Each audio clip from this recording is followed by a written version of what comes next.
Switch 2发表会结束后，虽然我对新主机的登场真的蛮期待的，这几天也看到很多人在热烈讨论首发游戏、硬体升级、性能比较，但说真的，对于动物森友会的玩家来说，心里还是忍不住有点失落。身为 Switch 销售排行榜第2名的集合啦动物森友会，就算这次还没有新作的消息，是不是也该有 Edition 版让我们开心一下嘛？毕竟大家都等了这么久了。Hello， 我是娱乐。不知道大家是不是跟我一样，看直面会的时候，每一刻都在期待，想着会不会来一个小彩蛋，就算是一张图、一句话都好，但没有，什么都没有，就像是我们在期待离客办公室里微小的灯光却没有亮。然后社群上也马上出现一种很可爱的落差感，一边很兴奋的聊 Switch 2的新功能，一边又有人呐喊：嘿，我的动森呢？今天想跟大家一起聊聊这次 Switch 2直面会上没有动森，社群上出现了哪些有趣的声音，我们到底该不该先入手 Switch 2，到底什么时候才会有新动森的消息呢？我一起推估给你们看看。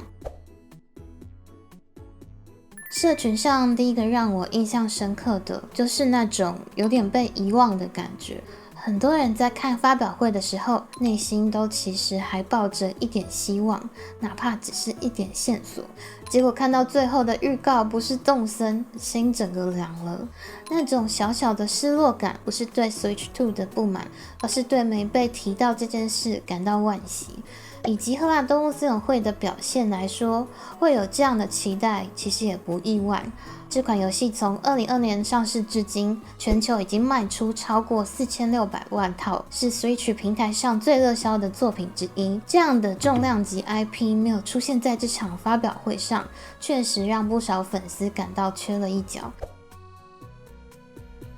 而这份失落，也让大家开始重新思考。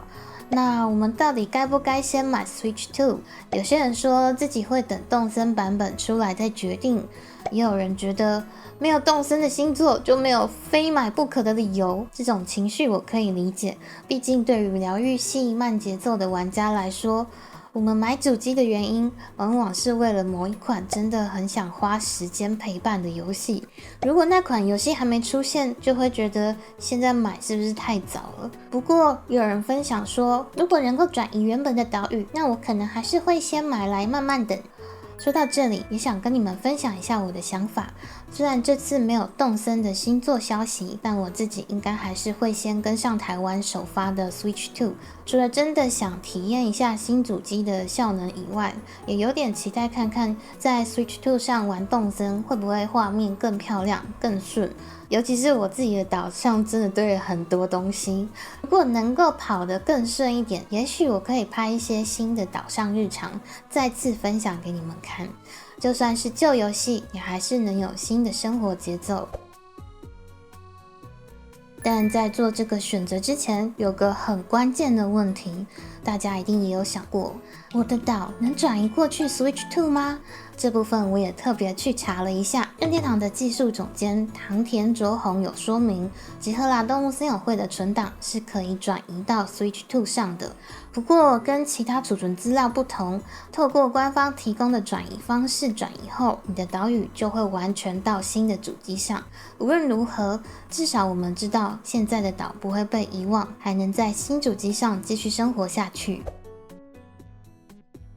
除了转移的安心感以外， Switch 2本身的升级其实也悄悄让动森变得更顺更美。我们上一支影片也有提到， Switch 2的效能升级对于动森来说也是一种间接的好消息，像是更快的载入速度、更稳的帧率表现，对于喜欢改岛、堆家具、拍照的玩家来说是很实用的改善。尤其未来如果真的加入语音聊天、即时画面分享，动森的交流方式也会变得更有趣。想象一下，可以边钓鱼边语音聊天，甚至直接看到朋友的小岛画面，不再需要额外的 Discord 传截图。我非常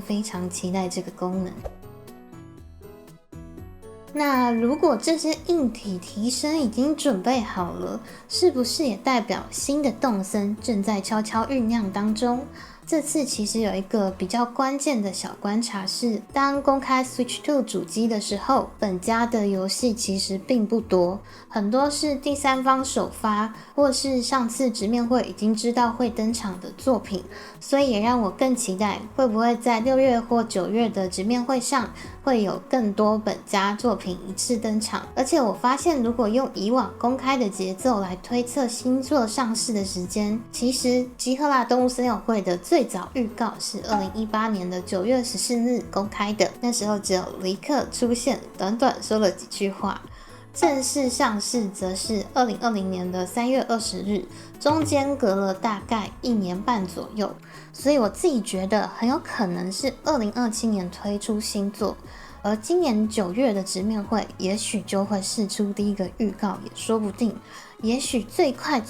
今年就可以看到李克又出现，准备让你背下一个房贷。我只能说，给你钱，快点出！另外，也有些人观察到，3月底直面会压轴登场的朋友搜集梦想生活，其实也是一款生活模拟类的游戏。这也让一些玩家开始担心，会不会因为这款游戏要走长线的经营，而让动森新作的开发时间延后。但如果从内部规划来看，其实这2款游戏是不同开发团队制作的。朋友搜集是另一组团队负责，而动森系列是由野上恒带领的团队主导，所以从制作面来看，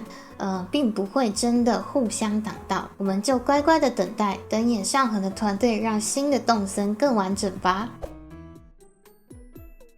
虽然这次发表会没有动森的新消息，让人有点空虚，但我在整理社群回应的时候，反而感受到了一种很温暖的陪伴感。